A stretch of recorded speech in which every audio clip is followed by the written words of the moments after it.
Bom, o assunto aqui é regulamentação das redes sociais e por que esse assunto volta à tona? Porque o ex-presidiário Luiz Inácio Lula da Silva, que devia estar preso, encarcerado por conta dos crimes que cometeu, mas está solto, só no Brasil essas coisas acontecem, e além de solto, pré-candidato à presidência da República, que é uma vergonha. Mas enfim, tá ele falando na Europa que se for presidente da República irá regulamentar as redes sociais. Vamos fazer aqui uma breve fala sobre esse assunto. Número 1, as redes sociais, desde que chegaram, transformaram a nossa vida. Nosso modo de vida está totalmente mudado após a introdução da internet e, conjunto com ela, as redes sociais. Isso trouxe pontos positivos e pontos negativos. Dois pontos negativos que eu sinalizo para você aqui é que, por conta desse volume de informação, houve uma preguiça intelectual. As pessoas, por conta da pressa, da informação rápida, da informação mastigada, pararam de ir a fundo em alguns assuntos e com isso cada vez mais as pessoas vão viver em função de notícias, de manchetes de jornal, de notícias, em vez de se especializar e se aprofundar em alguma coisa. Uma outra crítica que eu faço é o excesso, a chuva, a inundação de entretenimento. As pessoas estão deixando de fazer o que é útil, de produzir algo para a sua própria vida, seja intelectualmente, no estudo, ou na área do estudo, na área acadêmica, ou então na área profissional, e trocando o seu tempo de vida por entretenimento. Agora, claro, também vieram pontos positivos. Um deles, a tecnologia, troca de informação, né, conteúdos à vontade. Hoje está tudo muito mais simples, muito mais fácil, muito mais facilmente acessível. Um outro ponto também positivo, né, que aqui eu quero chamar a sua atenção e que tem tudo a ver com a regulamentação que o Lula propõe, é que agora todo cidadão que tem um celular e uma conexão na internet se transformou num opinador, numa pessoa capaz de propor a sua ideia, de discutir um assunto, né, de compartilhar uma informação que julgue relevante. O que isso fez na prática? Quebrou um dos principais monopólios que existiam na nossa nação, que é o monopólio da informação. Grandes conglomerados de mídia, da imprensa, que tinham a exclusividade da notícia, da informação, viram esse monopólio, essa força, esse poder que detinham, se esvair na mão de cada cidadão que tinha um telefone conectado à internet, criticando, questionando, duvidando das matérias propostas, ou então fazendo um contraponto direto, dizendo, isso a Globo não mostra, você lembra? Então, com as redes sociais, a sociedade passou a ter voz, e a maioria que sempre foi manipulada por essa imprensa, por esse monopólio, por esse grande conglomerado, agora passou a se posicionar. Surgiu, junto com isso, um posicionamento, que hoje a gente com certeza vê aí, nas redes sociais, uma maioria conservadora, que é o grosso, que é a grande parte da população brasileira. Só que esse grupo que rompeu, furou esta bolha, furou esse grupo que monopolizava a informação, agora está sendo alvo de alguns projetos de restrição e censura.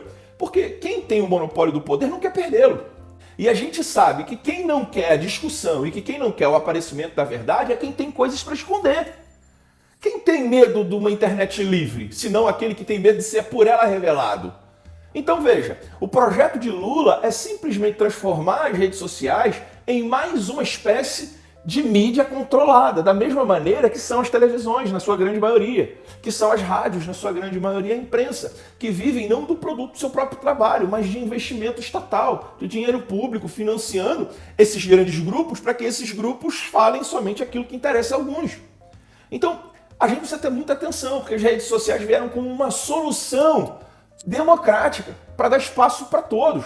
O que a gente viveu em matéria de impeachment de Dilma e até a eleição do presidente Bolsonaro tem tudo a ver com a manifestação pública, não só em ruas, mas também nos caminhos virtuais através das redes sociais. Então isso é muito perigoso, é um cuidado que você tem que ter. Hoje, as redes sociais são consideradas simplesmente um canal de comunicação, ou seja, é o local por onde pessoas se manifestam, sendo as pessoas as responsáveis, somente responsável, quem fala é responsável pelo que falou, e nunca o canal pelo qual foi veiculado. A ideia é transformar as redes sociais em um canal de mídia que sofre intervenções estatais, por exemplo.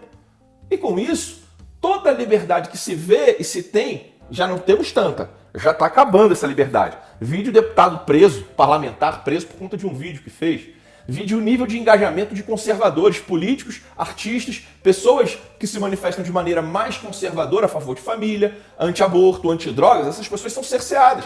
Por quê? Porque há um interesse mundial na destruição desses pequenos redutos de poder, que são igreja, que são família, são pequenos redutos onde o pai exerce autonomia. Então quebra isso aí. Para quê? Para que a gente exerça os grandes conglomerados.